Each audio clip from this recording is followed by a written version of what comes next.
بسم اللہ الرحمن الرحیم اللہم صلی علی سیدنا محمد وعلی آل سیدنا محمد وبارک وسلم۔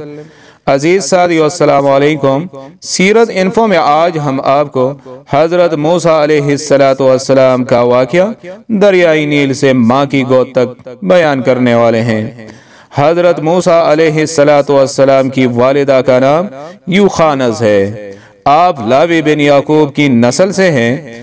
اللہ تعالیٰ نے خواب کے ذریعے یا فرشتے کے ذریعے یا ان کے دل میں ڈال کر چند باتوں کا الہام فرمایا۔ چنانچہ وہ 3 ماہ تک حضرت موسیٰ علیہ السلام کو دودھ پلاتی رہی، اور جب آپ کو فرعون کی طرف سے اندیشہ ہوا تو ایک خاص صندوق جو اسی مقصد کے تحت بنایا گیا تھا، اس میں اپنے بیٹے کو رکھ کر رات کے وقت دریائے نیل میں بہا دیا۔ مشیت الہی کے مطابق صبح کو دریائے نیل کے کنارے سے جب صندوق برآمد ہوا تو فرعون کے پاس کھولا گیا۔ اس میں سے حضرت موسیٰ علیہ السلام برآمد ہوئے۔ فرعون نے جب ان کے قتل کا ارادہ کیا تو اس کی بیوی حضرت آسیہ جو انبیاء کی نسل سے تھی، بہت نیک اور رحم دل خاتون تھی۔ انہوں نے فرعون سے کہا، یہ بچہ سال بھر سے زیادہ کا معلوم ہوتا ہے، اور تم نے اس سال پیدا ہونے والے بنی اسرائیل کے بچوں کو مارنے کا حکم دیا ہے۔ اس کے علاوہ یہ کہ بچہ دریا میں فتح نہیں کہ سرزمین سے بہتا ہوا آیا ہے، یہ بنی اسرائیل کا بچہ نہیں ہے جس کو تم قتل کرنا چاہتے ہو۔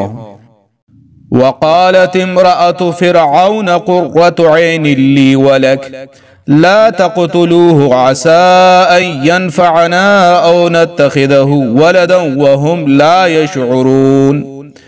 اور فرعون کی بیوی نے کہا، یہ بچہ میری اور تیری آنکھوں کی ٹھنڈک ہے، اسے قتل نہ کرو، شاید یہ ہمیں نفع دے یا ہم اسے بیٹا بنا لیں۔ اور وہ انجام سے بے خبر تھے۔ حضرت بی بی آسیہ کے سمجھانے پر فرعون ان کے قتل سے باز رہا، اور ان کو دودھ پلانے کے لیے بہت سی دائیاں بلائی گئیں، لیکن آپ کسی کا دودھ اپنے منہ میں نہیں لے رہے تھے، چونکہ مشیت الہی یہی تھی۔ وَحَرَّمْنَا عَلَيْهِ مَرَاضِعَ مِن قَبْلِ، اور ہم نے پہلے ہی سے سب دائیاں اس پر حرام کر دی تھی۔ حضرت موسیٰ علیہ السلام کی بہن حضرت مریم جو اپنی والدہ کے حکم سے چھپ کر اس صندوق کی نگہبانی کر رہی تھی، وہ بھی اس جگہ پہنچی ہوئی تھی۔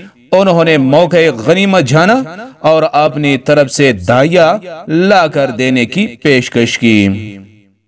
فقالت هل أدلكم على أهل بيتي يكفلونه لكم وهم له ناصحون۔ تو بولی، کیا میں تمہیں بتا دوں ایسے گھر والے کہ تمہارے اس بچے کو پال دیں اور وہ اس کے خیر خواہ ہیں۔ چنانچہ وہ ان کی خواہش کے مطابق اپنی والدہ کو لے کر آ گئیں۔ حضرت موسیٰ علیہ السلام فرعون کی گود میں دودھ کے لیے رو رہے تھے۔ جیسے ہی آپ کو اپنی والدہ کے جسم کی خوشبو ملی، آپ علیہ السلام چپ ہو گئے اور اپنی والدہ کا دودھ پینے لگے۔ فرعون نے پوچھا، تو اس بچہ کی کون ہے؟ اس نے تیرے سوا کسی کے دودھ کو منہ کیوں نہیں لگایا؟ انہوں نے کہا، میں ایک عورت ہوں، پاک صاف رہتی ہوں، میرا دودھ خوشگوار ہے، جسم خوشبودار ہیں، اس لیے جن بچوں کے مزاج میں نفاذت ہوتی ہیں وہ اور عورتوں کا دودھ نہیں لیتے ہیں، میرا دودھ پی لیتے ہیں۔ فرعون نے بچہ ان کے حوالے کر دیا، اور اس طرح حضرت موسیٰ علیہ السلام پھر سے اپنی والدہ کی گود میں پہنچ گئے۔